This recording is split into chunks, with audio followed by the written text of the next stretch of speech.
Hello everyone, welcome back to Introduction to Machine Learning. In this lecture, we will introduce another machine learning model, Naïve Bayes, and this follows very nicely on point estimation, which we looked at last week. And just to recollect what we have learned so far, we are still in the supervised learning section of the class, and we have an underlying assumption here that there is a true f, a true function f that maps input to output, where input being your features, x, and y, or the output being what you're predicting. This is your prediction or class label. There are multiple names for this, right? And x are the features.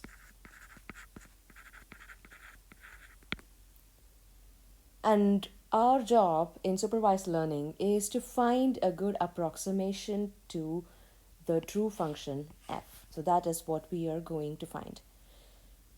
For example, if we consider the problem of spam detection, then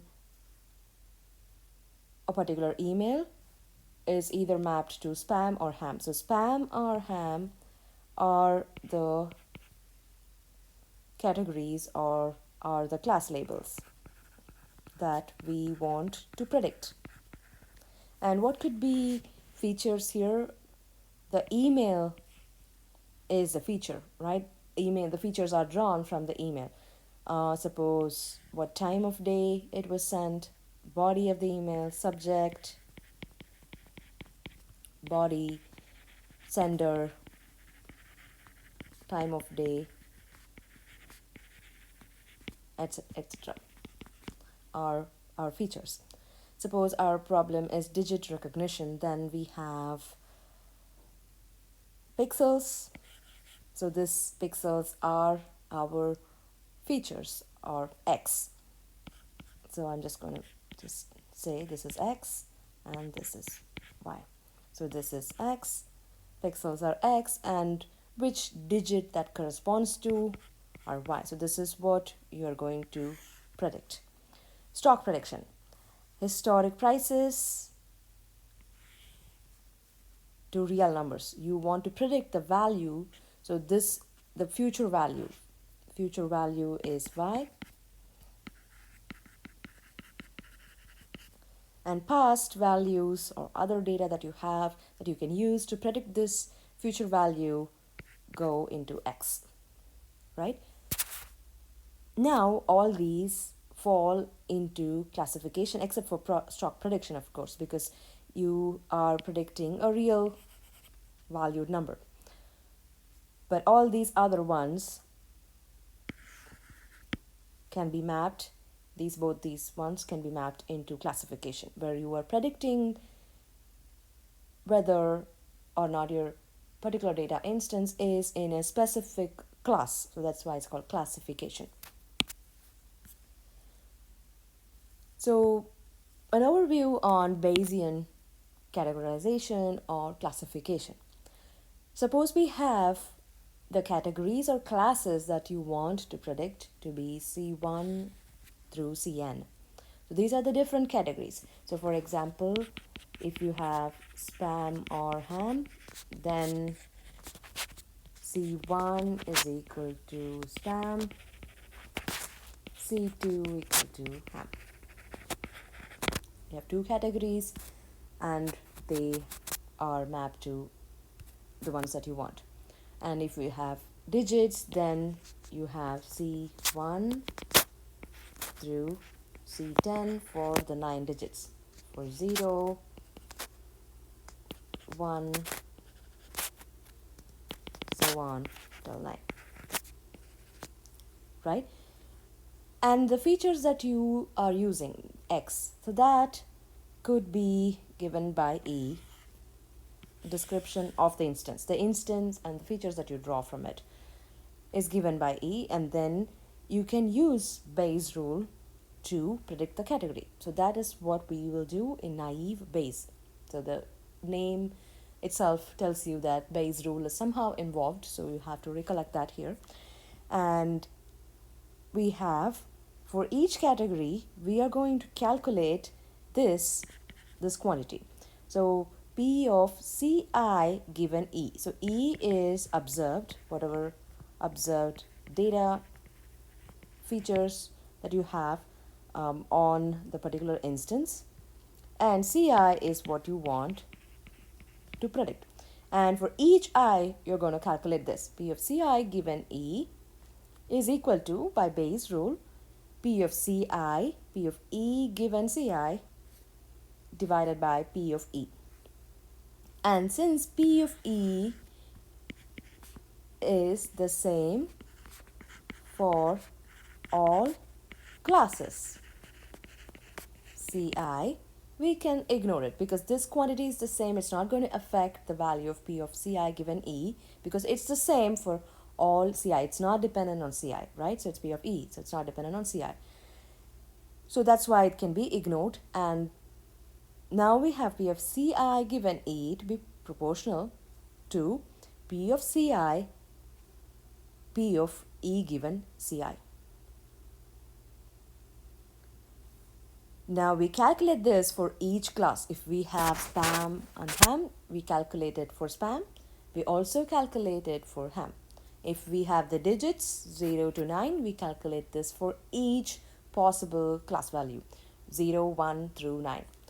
And whichever value is the highest, whichever class is the highest, you select that as your classification. You report that as your final prediction.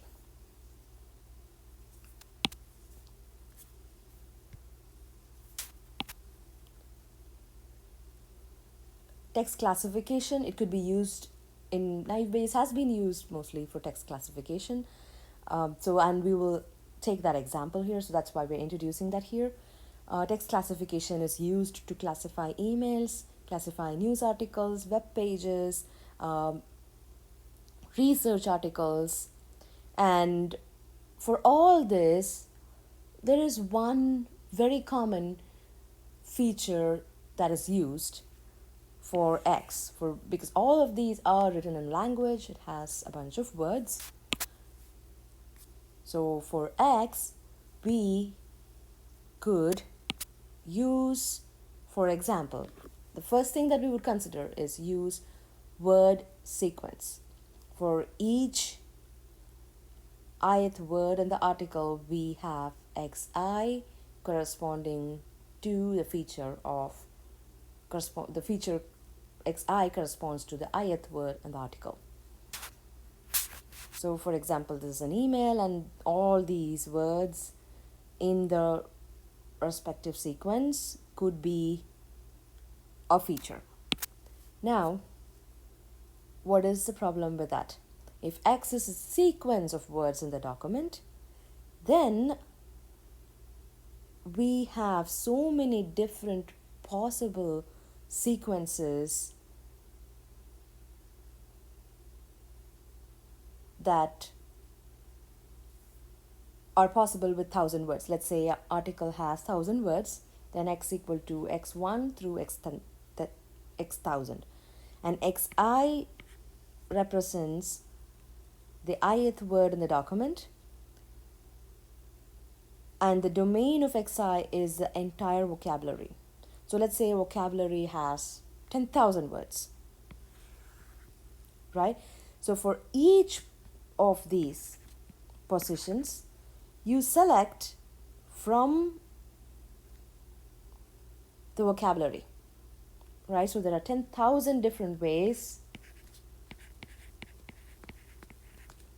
this can be selected.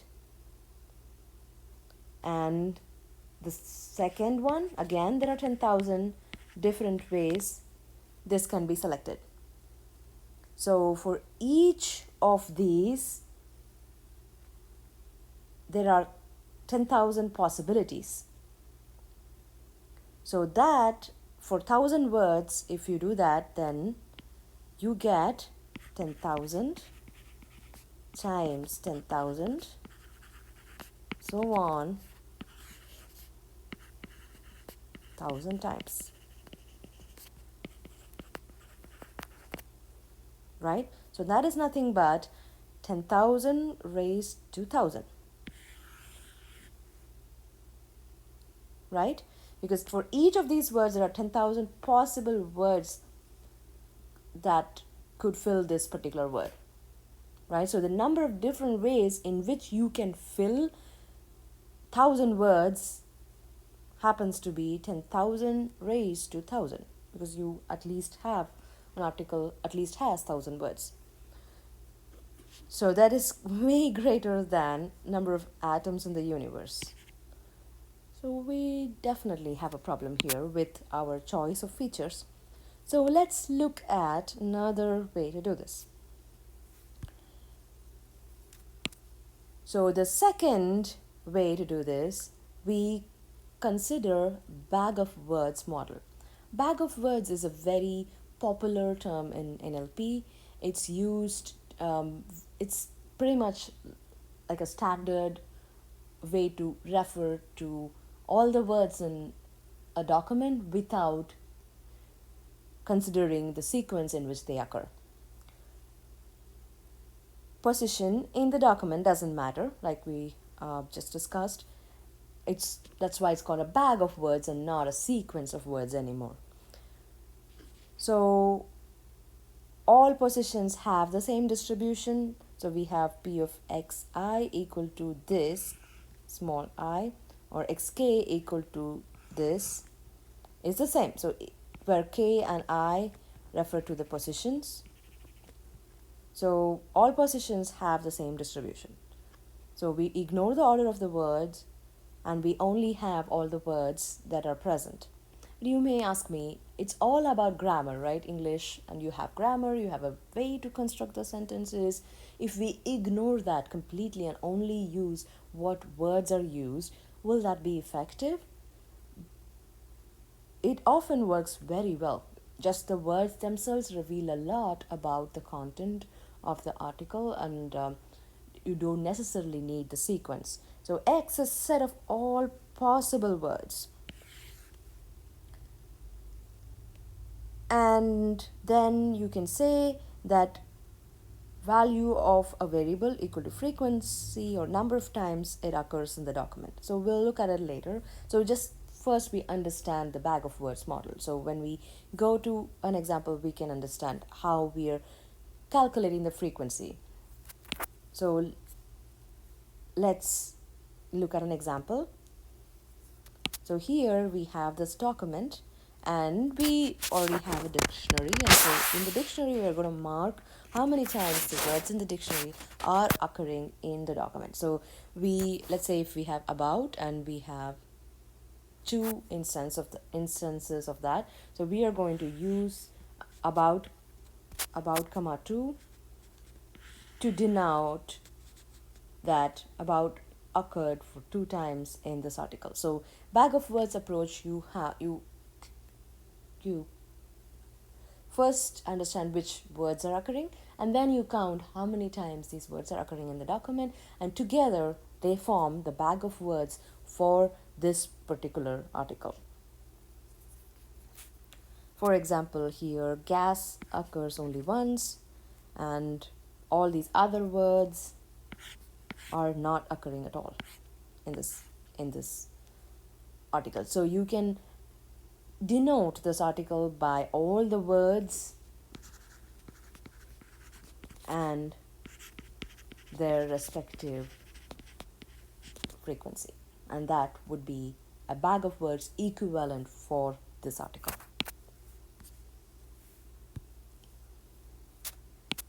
Now, so we are saying that again we have coming back to how we can use this data to predict our class. So let's say our class that we want to predict is yi. I'm just gonna use another color. Let's say we want to predict yi, and x are our bag of words, and we have prior p of yi, which is the probability of that particular class occurring in your dataset, and P of X given by I, where X, even if we consider this as bag of words, so remember we ditched the sequence and we are only considering the bag of words, but still you are considering this X to be all the words that you were seeing in the article, so which is nothing but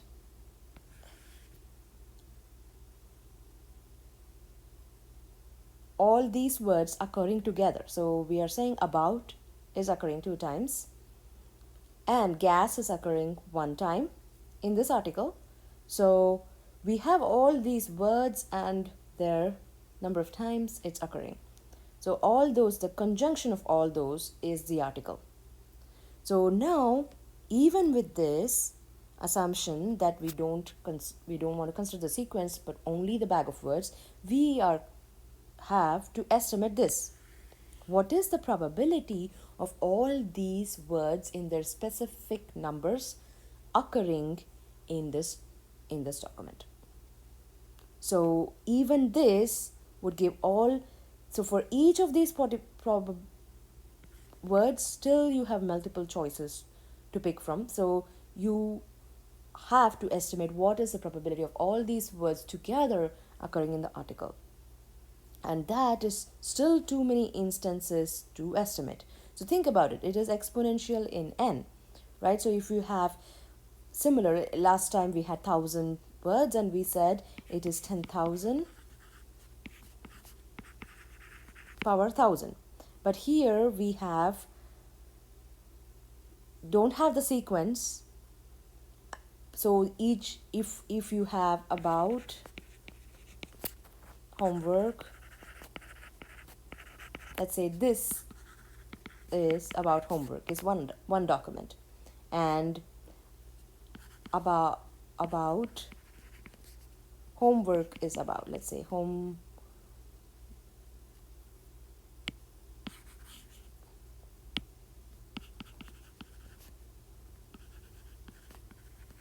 homework is about this. So both these sentences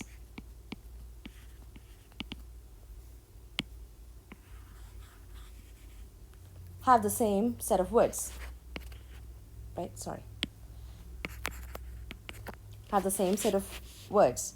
So these two will be treated the same in bag of words approach, right? But still there are many ways of many 4-word documents that are possible from your vocabulary, though you have made sure that some of those are not different from each other. So you have potentially reduced the pile to a fewer number, but still, what about ones which have different words, right?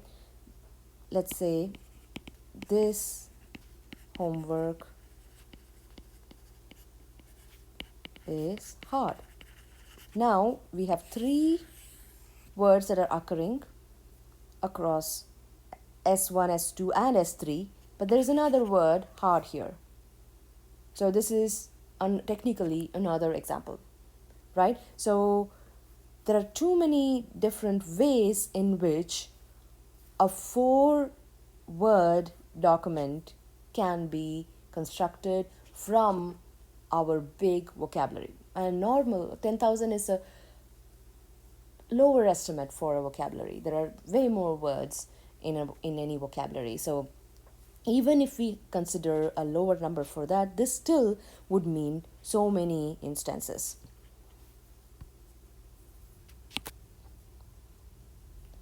So even with the bag of words assumption, this is exponential in n being the number of words in the document. So now we still want to simplify. So what is the probability of all these words occurring together given that our category is spam? So that is still very hard, and to have all these words occurring in that particular data set together is hard. So what we essentially do is that we break this into p of x1 given yi, p of x2 given yi. So we are saying that if we know yi, then x1 and x2 are conditionally independent. So instead of taking the entire bag of words and calculating the probability of them all occurring given its span, we are going to calculate the probability of each of them occurring separately given its span. So instead of doing this, we are going to do this. But we can say that they are equal only when x1 and x2 are conditionally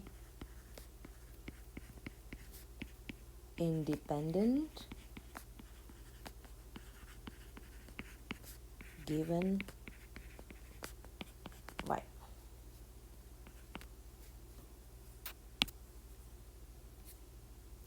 So here we introduce conditional independence. X is conditionally independent of y given z if the probability distribution of x is independent of the value of y given the value of z.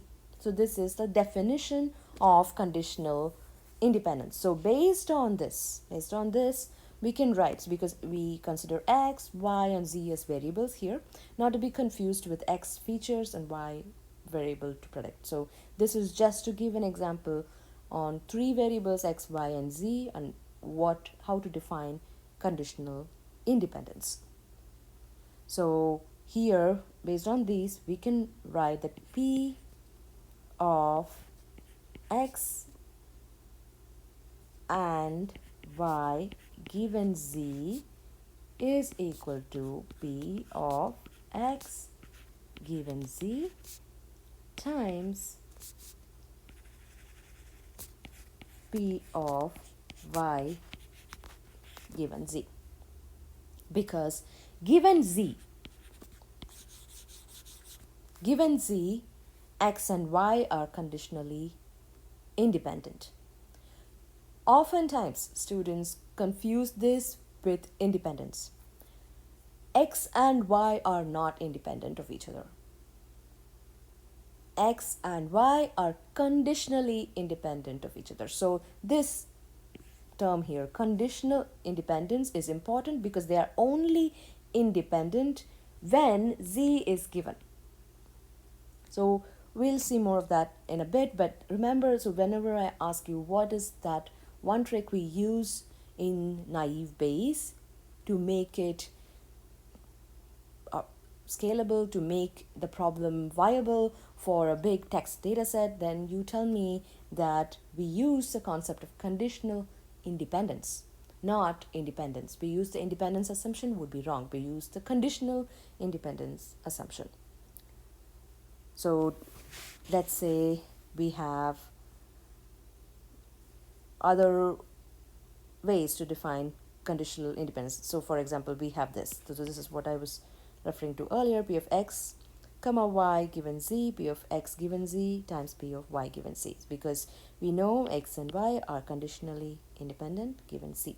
We can also write this like this, where we have thunder given rain comma lightning. We know that thunder is independent of rain given lightning, then we can say this quantity is equal to this, because if it is independent of rain given lightning, it only depends on lightning. So we can just write p of thunder given lightning.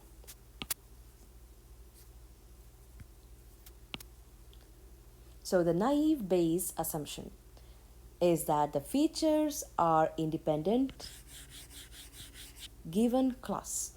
So this is what I was talking about earlier. If you say features are independent, that would be wrong. Features are independent given class. That would be right. So x1 comma x2, these are two words. Let's say word 1, word 2. And here we have p of x1 comma x2 given y. We consider them to be independent given y.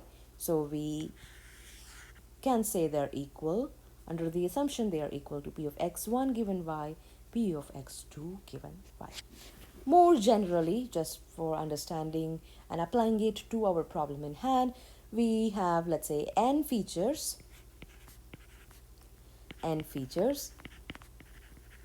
and in the problem in hand, we were considering a bag of words approach, so n would more likely be n words in an article, and if n different features, we have n different features, each of them is independent of the other given the class variable.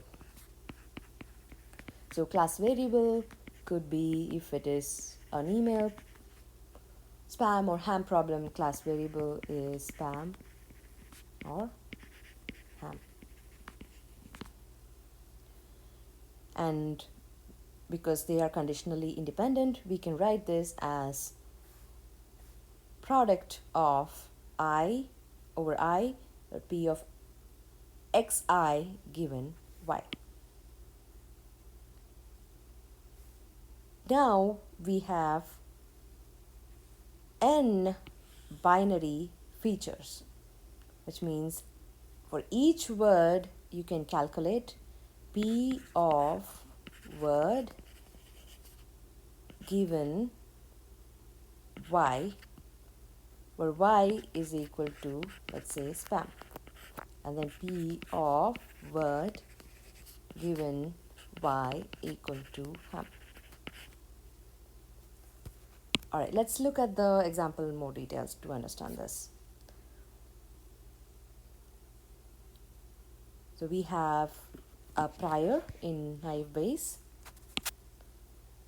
and n conditionally independent features given the class, and for each we can calculate the likelihood. Remember, p of data given the class, p of d given y, so that is nothing but likelihood. We saw this in point estimation, right? So now we calculate p of y times p of x1 through xn given y. N features, all of them together given y's. And we know by using the Naïve Bayes assumption, this quantity reduces to this, right? Just a product or each of those p of xi given y. And now we have an argmax to choose our prediction. So whichever y comes out on top after this value is calculated, that is our prediction. This is our final prediction.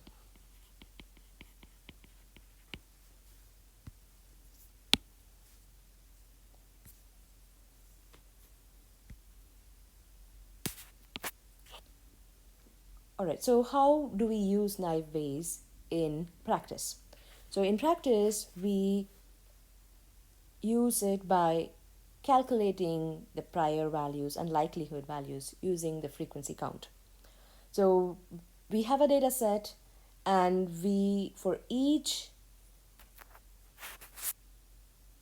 x or each feature, we calculate the counts for each value of the prediction class.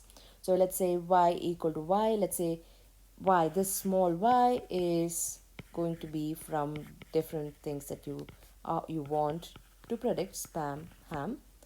And first off, we have a data set, we have a training data set, and from that we first count how many times we have spam. How many articles are labeled spam? So we have a labeled training data set. Remember, that is required for training machine learning models for labeled examples. So we have all the each email and its corresponding label of whether it's a spam or a ham. And we count all our entire data set and see how many of those emails are labeled spam, and that goes on top. Let's say we are calculating for spam, so number of spam emails goes on top divided by total number of emails in our data set. So that is nothing but you count all categories, right? You count spam and ham. So that's why we have a sigma, and for all y prime, for all y equal to y prime, you count it. So if it's spam and ham, you have here number in spam plus number in ham. And that we assign this quantity to be the prior. So let's say a new document comes, we want to know what probability this new document would be a spam or a ham, just by having this information, prior information of how many of all the emails that we receive, what percentage of emails are spam. So that is what goes into the prior, because this is something that we have this information even before we look at the features, right? So just the proportion of spam articles in our data set. So then we can say that let's say only 5% of articles come out to be spam. Then we say that when a new email comes, then we know that only with 5% probability this new email would be a spam email, because we have this prior count calculated by looking at a training data set. So that's just prior, not looking at data at all. Now next step is calculating the likelihood. Likelihood is P of xi is equal to a particular word, small x, and y equal to, let's say here it's spam or ham. So for looking at just the spam articles, how many times does this particular word occur in the spam articles? So let's say this is one, let's say lottery, okay?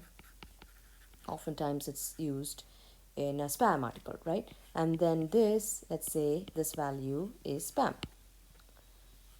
So now we count the number of times lottery occurs in a spam article. That is what is given by this count. Count xi is equal to equal to lottery,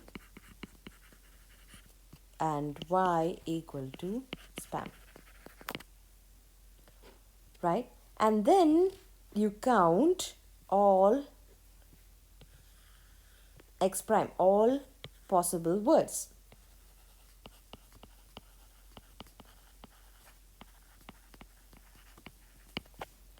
All possible words in spam. So what proportion of spam articles is, or what proportion of all words in spam articles is the word lottery? So that's what you're calculating here. Lottery.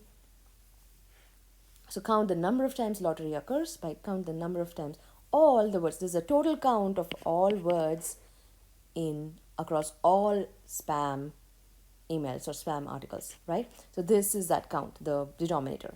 And so the numerator is number of times lottery occurs in spam articles. The denominator is the count of all words across all spam emails.